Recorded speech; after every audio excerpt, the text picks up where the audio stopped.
हिउँको चाहिँ यसरी थुप्रो लाग्यो।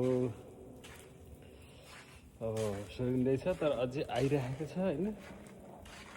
बाटोहरू चाहिँ झट्ट यस्तो चाहिँ बनाइएको छ। अब यता अलि सर्न बाँकी नै छ। अब यसरी थुप्रेपछि अब कति दिनमा बिराउने हो। अब यता अलि चाहिँ क्लिन गरेको छ, हल्का बाटो मात्रै बनाइयो। राति भयो, अब 11 बजीसम्म पर्ने देखाएको छ। अझै कति बजीसम्म पर्ने हो, आइरहेको छ अहिले स्टिल। अब आजलाई यति नै हो यहाँदेखि चाहिँ। अब भोलि आज पनि काम छैन। कम्पनीले बसाइ केटा हो घरमै पैसा दिन्छु भनिहाल्यो। अब कम्पनी जानु पनि परेन आज। भोलि सरिन्छ।